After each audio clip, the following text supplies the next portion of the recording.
All right, everybody. Today we have Victoria Vic Reason Nelson in the house, okay? And what a powerhouse is she?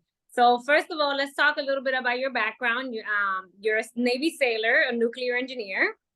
You're a mom of three, about to be a mom of four. You're a wife. You have a career also in real estate. You're an investor. You're a property manager. You own what is it? Jar. There you go, Jar. And like, talk to us a little bit about. First of all, let's take it back a little bit to when you first joined the military. Like, what made you make that decision?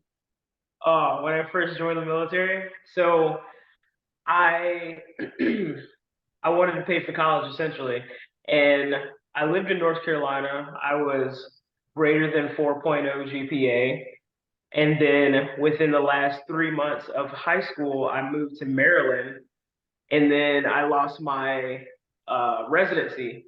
So Maryland wasn't giving me a full ride, even though I was valedictorian, and North Carolina wasn't giving me a full ride.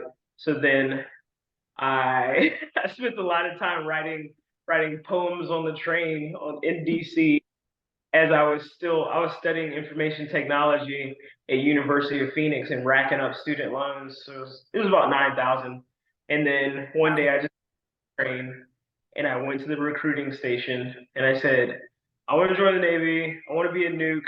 If you look up my file, I've done this before, but they didn't offer me nuke. Just change some words around and I'll ship out. And they were like, what? So that's pretty much how I ended up in the Navy. I just showed up one day and was like, all right, you got me, I'm here. Nice, nice. But, or maybe, obviously maybe our listeners don't know, I know because I was in the Navy. And I was an engineer, but I was a non-nuclear engineer, right? So how was that kind of transition between having such an excruciatingly like attention to detail type of job, a very time consuming type of job in the military, to then all of a sudden deciding, you know what I want to do? I'm going to write a book. Like, what was that like? So writing has always been kind of like my outlet for if things got bad.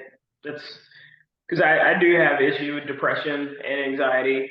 No shame in it. I've been going to therapy for years now, and writing has always helped me fall back on. I've been writing poems since I was around 11 years old. Yeah. And I put them all together. My first book was a collection of poems that I wrote over the course of 11 years. And then I started writing children's books after my kids were born and trying to, help other people who struggle with depression as well. But the nuclear navy is extremely stressful and dealing with a lot of the suicides and the homicides and the people I getting out who weren't helped as best they could be. Um, that's what made me write even more. Does that make sense? Yes. So the book was kind of just like these are all these feelings and incorporating my childhood and things that I've gone through. It was kind of like closure. That's how I deal with essentially trauma. Yeah. Okay. Well, Respect for that. That's deep. That's deep, and I love how vulnerable. Like, I don't know, some people kind of tippy toe around that type of topic and stray away from saying something. So kudos to you, man, to like just being open and honest about it and be like, listen, that's a thing. Like, I literally, I have all this success and all that, but I do struggle with things, like, and I think that's something that's super taboo to talk about. So thank you so much for saying that. You can find yourself at the bottom, but what's most important is that you get up. You gotta get up. It might be hard, but everybody's got the capabilities and the power to get up. And that's essentially that you just gotta make a choice. that is, and let me tell you something, like the trauma that you experience in the military from people committing suicide, from people committing atrocities, even you know, whatever it is, whether it be from deployment or just the life that you choose to live in the military period, is excruciating, traumatizing. But when you come into the military already with trauma, it makes it like that much harder, right?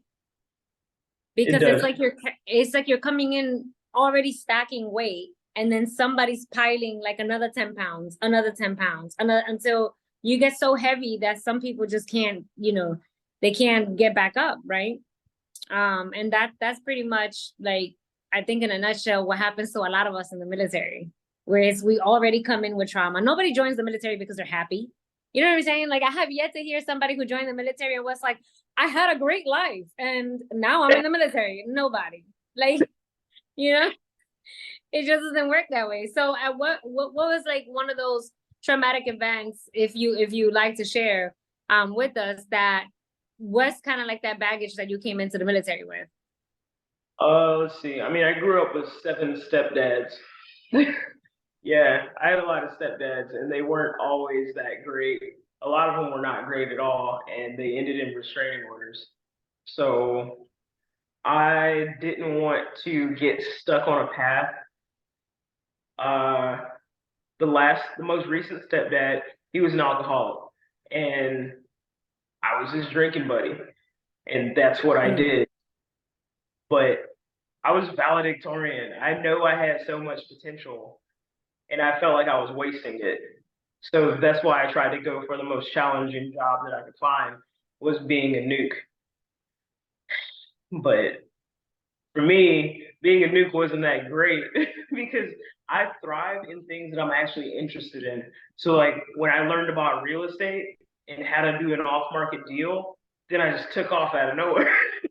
Like from a portfolio of 500,000 to now, let's see, I closed on the other house the other day and I just redid my comps, and we're at about 4.4 million and over the course of a year and a half. So There you go. my See, husband has going on.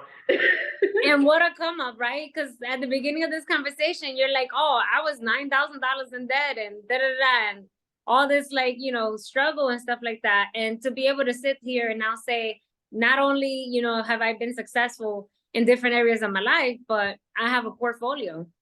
You know, I have a real estate portfolio, you know. And when you started real estate, what was your goals? So I didn't really have a plan initially. I just bought my first house when I was 23. I just wanted a house, a car, and a degree. That's all I wanted from the Navy. And then my chief was just, we went through my financial plan, and he's like, you have no cash at all. Because I was partying every weekend, you know. I was 23 years old. But then I started renting out rooms, $500 a room, and my roommates, they paid the mortgage. I could have doubled down. That would have been smart, but I was still building equity overnight. And after I moved from Virginia, the first time when we went from Newport to Charleston for shore duty. And on shore duty, that's after I got married, we ended up building a house down in Charleston.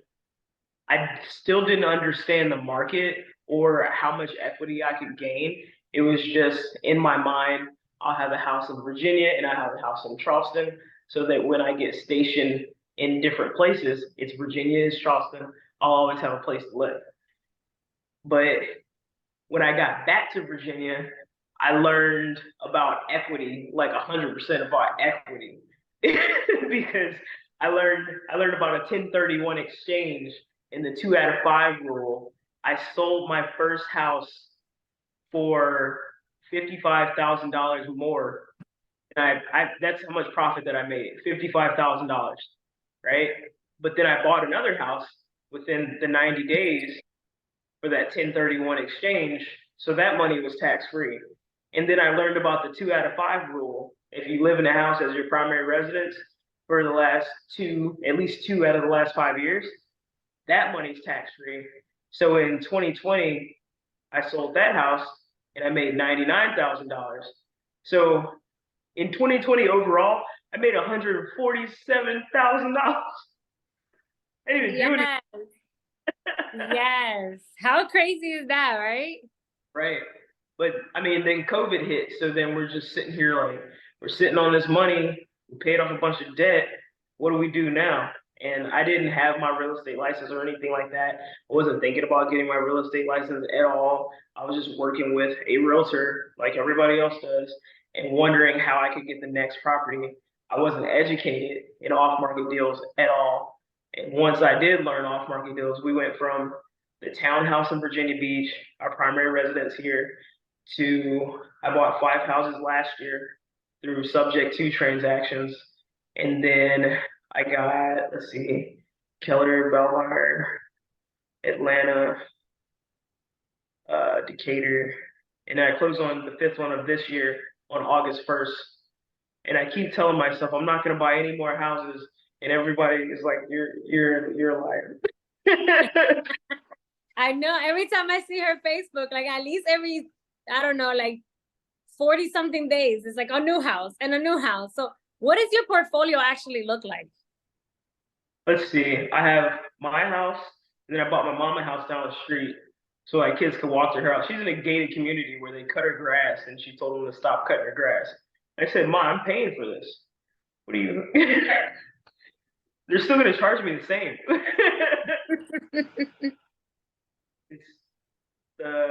It's this house, the primary, my mom's house, but then we did a little house hacking, and my mom ended up getting a house with an on. So we kind of traded houses, you know, and that's the first Airbnb. And then Brandon, he has the Virginia Beach townhouse in his name. So we use that as a long-term rental, but it brings in a really good profit because we bought it prior to or during the time of COVID where interest rates were super low. So we are able to charge that market rent and make significant amounts of profit. And then we got Herbert. That was Airbnb number 2. That's the one that I was like doing projects on all summer. And we wrapped that one up. It's listed. And then Decatur is Airbnb number 3. That should be going live next week once I have listing pictures taken. And I'm currently furnishing my Norfolk house.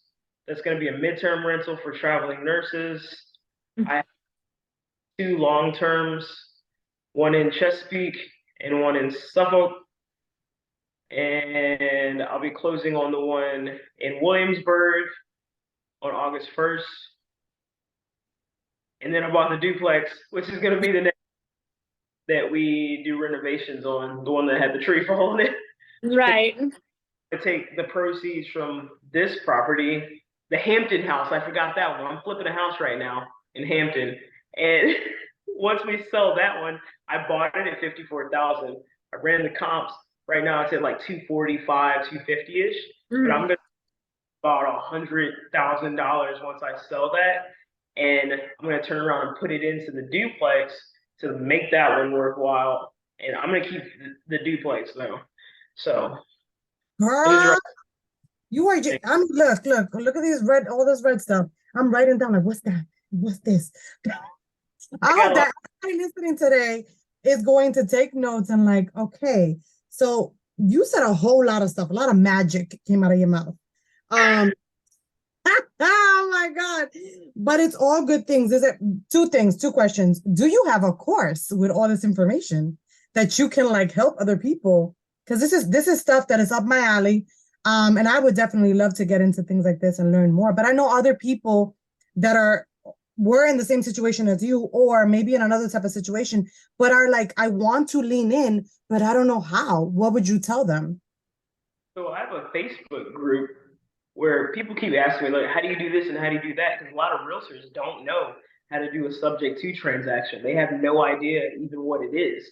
They just say, hey, this person wants to sell their house, but they're not going to break even. I feel so bad for them. Okay, that's key words in my mind. I can buy that house. All I do, I own the deed, they own the debt. So the mortgage is still in their name. The subject to contract is subject to the existing mortgage. So if I default on the loan, they get their house back. If I don't default, it's my house. I can refinance out of their name over the course of time that we agree on, and that's how I get the house. If it's a longer period of time, then I minimize my debt to income ratio. You know, I can leverage that time period in order to purchase more properties if I need to get a conventional loan. If you look at me on paper, I only have one loan for a house in my name. Yeah, I only have one. That's dope. Yeah. But the first house that I bought off market was a pre-foreclosure. So I did them a favor. I never kick anybody out. I never raise anything like, I'm not gonna say, all right, so I bought your house and now you have to pay me this astronomical amount of rent. Never do that. For the most part, when it comes to teaching other people how to do subject to transactions, I'll sit down and have a conversation all day long, but for some reason people don't believe me. And they think it's a scam. But I made a Facebook group. I put all the forms and files in the group. I put all my contacts. I'm like, this is step one, and this is what you do. If you can't figure it out, you can call me, it's fine. Send it off to this attorney, she'll get it squared away, and send you back a contract, and then you sign that and you close. You never pay a down payment. You may pay closing costs. That's what I always offer. I always pay the closing costs, so I can get a house for $4,000, like a brand new house. You know, just depends on the situation. Right. My mom's house, I believe I paid like $4,000, yeah, and I was on the deed. That's dope. There's a lot of good things. And I feel like one of the things that people think is that you have to either have a large amount of money or that you need to know everything in the book in order for you to kick off and do it. Versus just kind of like getting your foot wet and then, maybe joining your Facebook group. I definitely want to look into your Facebook group. So at the end, we'll drop it. We'll put it in the comments. So if they have any questions, they can look in there. I know you guys are both realtors, so in different states, obviously, but it's really dope to have those opportunities so that you can have and take back the time. Because one thing you said earlier, or Jamie, when she introduced you, you're a mom. So having your time, having that peace of mind, and having that heavy flex of like saying, I got this, and I have one loan, and I've mastered and learned how to kind of like monopolize things. That is awesome, because that helps also with what you were talking about earlier, also having mental health, right? Because when you have so much weighted on you in life and you're behind your bills, you're not happy in your household, you're not happy in your marriage, your kids are driving you crazy, that only increases the chances of you going bonkers. So I'm very proud of you, and it's really dope the things that you're doing. I mean, how simple you make it sound. Like, you make it sound so sexy and simple. But nobody believes me. And I tell people, like, this is literally all you have to do. I can go under contract on my house in like 10 minutes. And like, that's that. I posted a Facebook status and I said, because somebody was making fun of this girl online. And she said she wanted to buy a house for $90,000 max. She should have said, she said, does anybody offer financing for $90,000 on a house max? She should have said owner financing, because that's what it is owner financing. Yeah. But everybody started running in on her like, you're gonna buy a trailer, yada yada yada. So I was like, actually, this is what she should have said, and this is how you do it. And everybody in the comment section just called me a scammer. But I posted a status. I was like, all right, here we go. I got $500 or whatever finder's fee we agree on for anybody that brings me my next investment property by the end of the day. And by the end of the day, I was under contract on the duplex. There you go. And then somebody was like, if you think what you're doing is ethical, I'm not kicking anybody out of their house. I'm just trying to make a nice house. Like, maybe, so the duplex is run down. I take pride in my properties. I like for them to be, to a certain standard. If I have to redo everything, I'll redo everything. But yeah, I came in at 215, comps have it at 372. That's good. That's really good. That's a big one. And let me ask you a question, Victoria. When you say that, like, and you have to start from like and gut everything, does that now make it a difference in pricing? Like, for example, maybe you bought at 54, but now you have to gut everything, and now you have to invest way more than what you came in on. Is that a loss, or is that something that you should still go in on and there's ways around it for you to not have to out of pocket completely. So I have investor templates, and for the Hampton house, yes, I got it 54, and then the renovation cost, not including materials, was 37.5. I have three investors that came in, brought up about $40,000. Um, One was my mom, the other is my dad, and another is a friend of mine who I bought his house from him. uh, After all the investors are paid off and the renovation is done, I still make 100 grand. And as a realtor, the commission that I'm paying is mine. I can host an open house and see who shows up, and I can represent the buyer. I'm the seller. Full circle. That's how we are. That's Women right. for wealth. The Women for Wealth, we have this slogan that we keep it full circle because we both do different things in our 9 to 5s. We do different things in other businesses. This is not the only business venture we have together. And so we have a lot of things coming up, but we keep it full circle. Bring it back. I could do that too. And you just got to call her and she does that too. Right. No, and it's crazy because about the whole people would like not believe in you. So because TV, like HGTV, has made flipping houses really popular and make it seem like it's a breeze. When I came here to it's not, right? And when I came here to Florida, I took on an investment property, but it wasn't a flip, physically a flip. It was a financial flip, meaning I bought it at this price and then I sold it at that price without having to do anything to it. And the way to do that is by doing it through comps, right? To understand the market and what is going to happen and predict. It's kind of like a gamble. Like, oh, I'm going to buy it at 2 and hopefully it sells at 350 or at 4 or whatever, because you're looking at what the community is doing. You're looking at what the other houses are selling for and so forth. So you're watching a trend, right? And when I did that, everybody was like, oh, that's not true. Oh, you're lying. Nobody flips a house like that. And I was like, bro, but that's it's just you trading money. But You I just put money did it. down on one thing and then you expected it to rise and it did. And then you waited for you just watch and then boom, you sell. I made over 100K. I was happy. Like, Yeah, people don't but, understand. huh? The tax code favors people who invest in real estate. Yes. Like my dad said the other day, he's like, your cousin's on the TV again. I'm like, who are you talking about? He said Donald Trump. Because all I do is talk about real estate. And Yeah. there's so many write-offs that people don't know about, like the Augusta, about the Augusta rule. Yep. Like you can rent your house out to your business for 14 days at a year, and it's a tax write-off. The catering, the sound Everything. thing. If you have a computer in a room in your house, the square footage of that room is now your office. That's a tax write-off.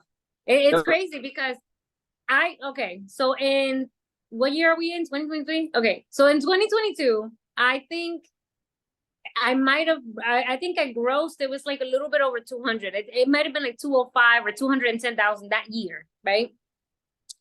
I physically only paid taxes on $65,000. I don't want to tell you what I don't want to tell you what my taxes. Right. So that was just with personal investments, right? That wasn't anything else. So when I was done and the tax lady looked at it, she was like, huh, that's pretty good. I was like, let me see. And when she showed, how they turn the screen over to you, and she showed it to me, and I was like, oh, that's not as bad as I thought it was gonna be. But you can. There's so many ways to do tax write-off. And when you do, certain states will give you like stipends or whatever if you did purchase real estate and kept it for over the year and things like. I mean, it's crazy. It's crazy.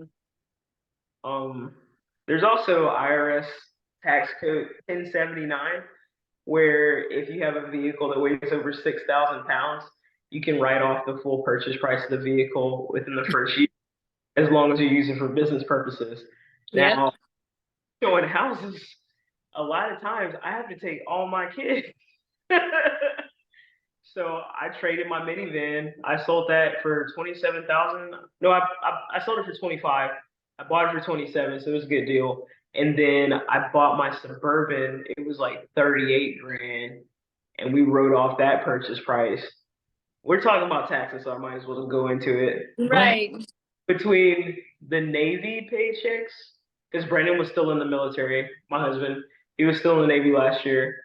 We probably brought in 140,000 between the Navy paychecks, and then the real estate paycheck.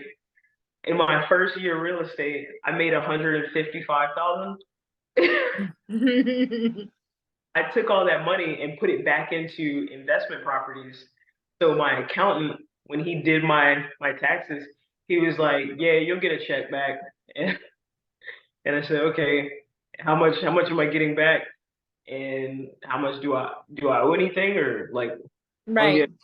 said, "Well, no. So your income, even though you made money after all the write-offs and deductions, your income was negative $27,000." Get out of here. That's That's crazy. wild. That is crazy. And let me tell you, like, you could write off your cell phone. You could write off, like, I mean, everything. You name it. You name it. If you pens that you buy, like, if you rack up like luncheons, girl, Yeah. all my luncheons, all of them are tax write-offs. Everything. Hmm? Payroll too.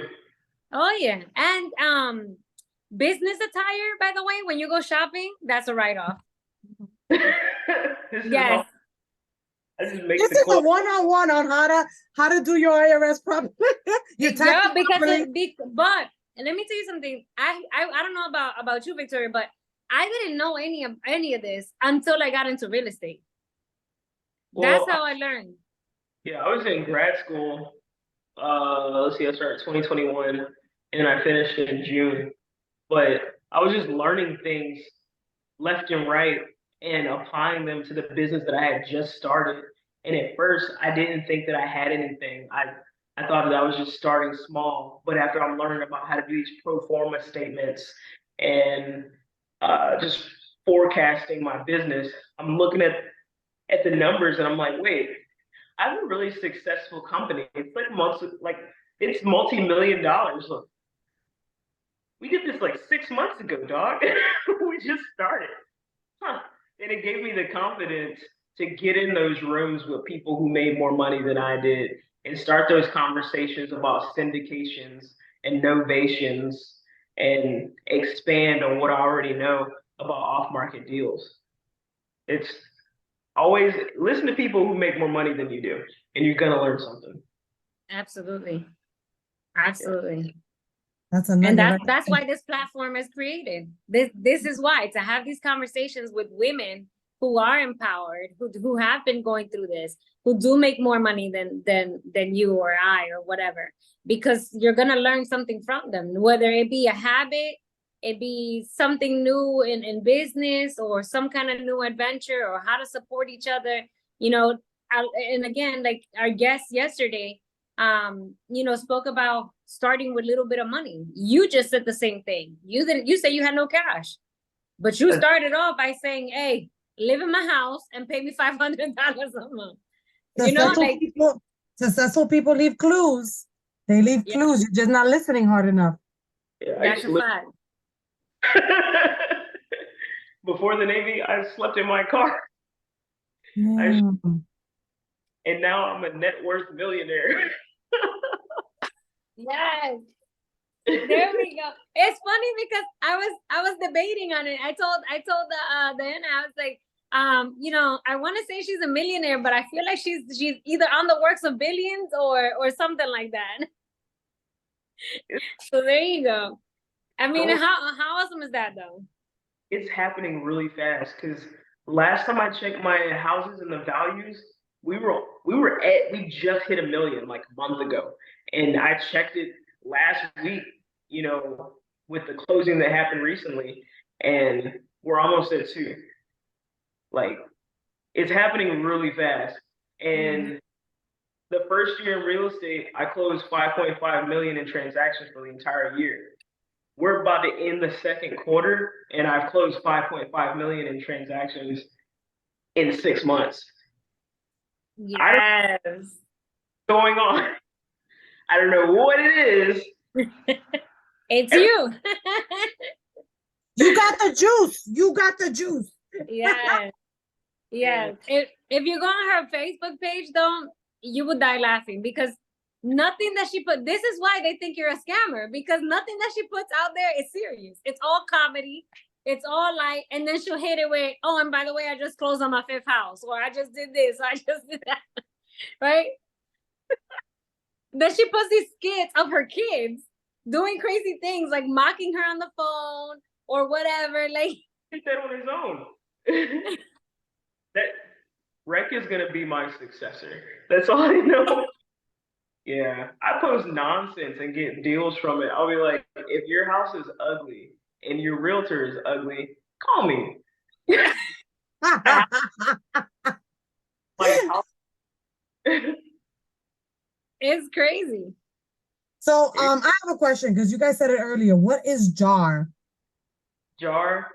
So JAR Investing is my holdings company for everything that I have going on. I have JAR Apparel, JAR Real Estate. That's a fictitious name, DBA.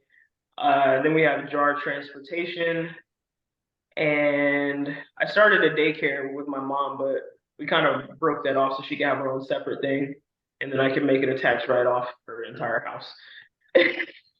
But JAR stands for my kids, Jax, Avi, and Rec.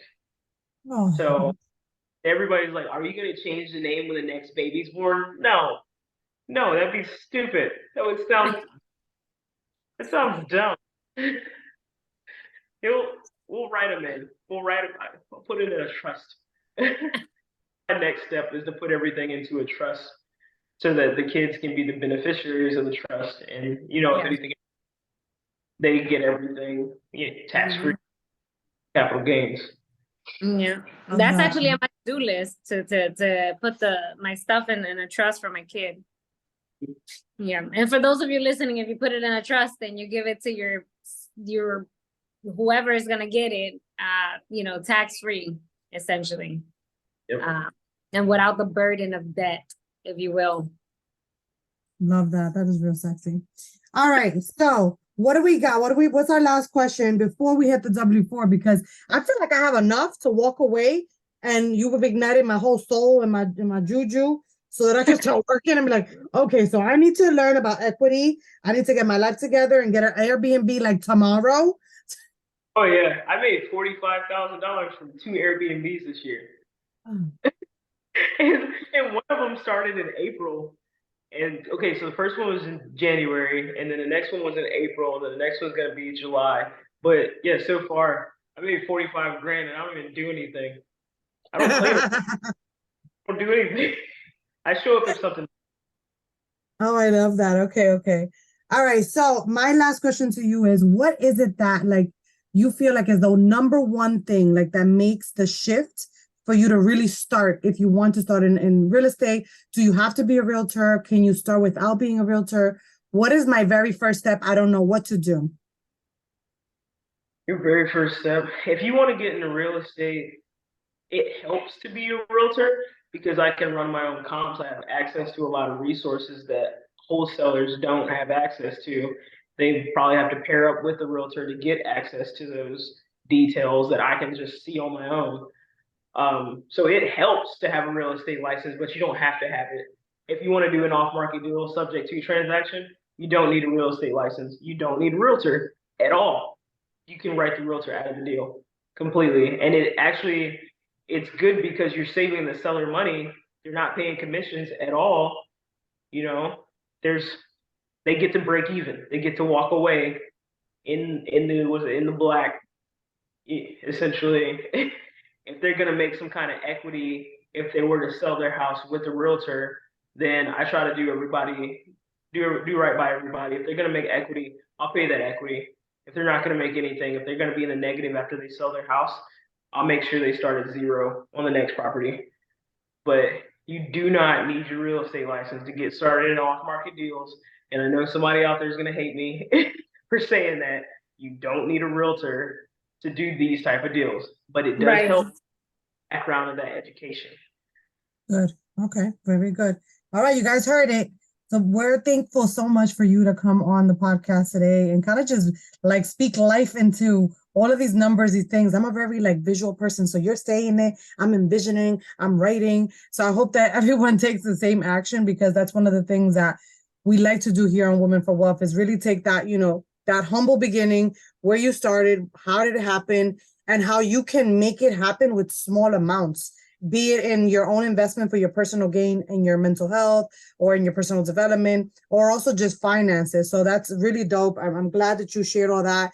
Sometimes, like Jamie said, it's kind of funny sometimes. We're like, do we say that? Do we ask that? Like, but I'm glad that you went there. But we have something called the W4 here in Women for Wealth that I love. I think it's my favorite part, even though I never like the interviews to end. But it is my favorite part because it gives me a more of an insight of the guest and for everyone else listening. So you can answer with one word or one sentence. Keep it nice, short and sweet. Who is your smile maker, or what is your smile maker? Smile maker, my kids. Psychos. I know. Drive me crazy. They drive me crazy. I'm like, oh my God. Oh, but I love them. But then they do something weird and skew. And I'm like, oh. All right. Who's your hero? My hero. Mm, I mean, I can't just name a person. It's usually anybody who has more knowledge than I do. If you know something that I don't know, I'm gonna sit there and I'm gonna pay attention. I'm gonna take notes. That's that's where I am. I don't really Right, have right, a, you know. right. I was telling Jamie that I feel like once you, for lack of better words, once you're woke, it's different. You look at life differently. Everything you do, like I literally can't watch Netflix anymore without looking like, oh, that's the message. Like, because now it's like you can have a conversation with someone and extract like something knowledgeable for you to put into practice and make it tangible in your life. So I love that. That's a really good answer. What is your mission in life? My mission in life. I just want to create an impact. You know, whether you said I can only do one sentence. Can it be a run on? It's gonna be a run on. I started community involvement events recently. Like I noticed things. That's just how it happens. I noticed people running out of diapers and going on Facebook and asking who has a sleeve of diapers they can spare. So I did a diaper drive. We're doing it on the 2nd of July, and I'm just giving away diapers. I bought like 27 boxes of diapers to Let's just give away. go. Friends are dropping off diapers. We're just helping the community. We started clothing drives to just help people who can't afford to buy clothes for their kids or themselves. We had breast pumps, we had baby swings, baby gear, all that jazz. We had shoes. The next program I'm gonna do is gonna be kind of like a summer meal program, because I was one of those kids that went to school and I looked forward to lunch. I always hated that I missed breakfast because I was a bus rider, and I'd be like, man, I'm never gonna eat breakfast because we don't have food at home. So I'd be looking forward to lunch. But now that school's out, when are they gonna eat lunch? So I'm gonna make a sign up sheet where people can sign up, put the address, the phone number, email, and it's discreet. I'm not gonna publicize who's getting free food, but I'll drop off a box at the door. They can make sandwiches, fresh fruit, have some snacks, stuff like that for the kids during the summertime. I I like making my presence known in the sense that I can help people in a way that no one else near me who doesn't have access to the resources that I have access to, that they can, because I make more money than I need. So if you get big, you got to get big, you know. So I'm gonna help the community, and in turn, it makes me a happy mommy. So I get to spend Mm. kids run around the backyard doing dumb stuff, have their friends over. That's nice. It's making an impact in their lives, a positive impact. And other people will see the things that I do and try to do better for themselves and better for their community in the same respects. I love that.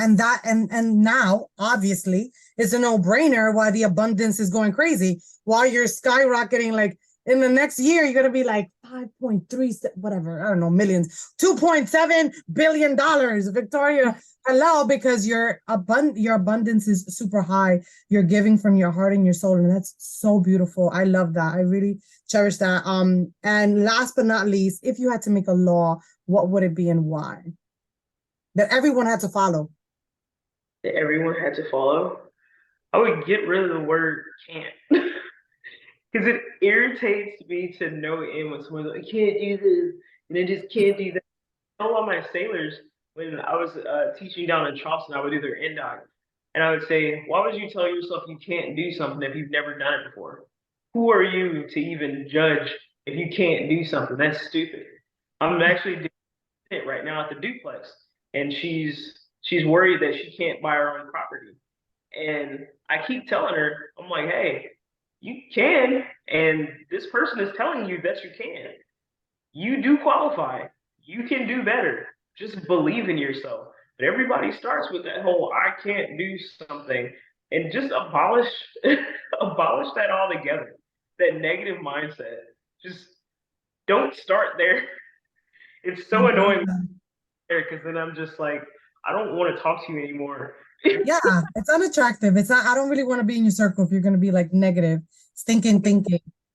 All right, so tell us before we close out, tell us where they can find you, how they can help you in continuing this mission that you're on with the diapers and giving food, or if you're looking for any partners or any new properties. Let's see. I'm on Facebook. I have the Jar Real Estate Facebook page, and you can like and follow that. I have jarinvesting.com where I show the rentals, the transportation, the rental vehicles, and then my mother's childcare is on there, and the apparel. Let's see. I always talk to people whenever I'm out in town, so that's how we connect. If you want to come to Keller Williams and ask for Vic, I'll show up. I live down the street. And then whenever I do events, I usually post it on Eventbrite. If you just search jar whatever, it'll pop up. Okay. So free. Um, yeah. If anybody wants to hit me up, my number is on my Facebook. It's right there. You shoot me a text message. Doesn't matter what time it is. I got my phone on do not disturb at night anyway, so it's fine. There you go. Well, thank you so much for rendering your time for us, for teaching us a whole bunch of stuff, for speaking about all your business adventures, your life, and all of your lessons. Thank you so much, and we appreciate it. But yes, always, I like to leave my listeners and my guests with a end of episode message. And that message today is, as always, to press the I believe button. But today you're going to press it about yourself and about what your capability is. So do not say no to yourself. Do not say that you cannot do something, and stop stopping yourself and being your worst enemy, because it just won't, it will be the detriment of you. Dude,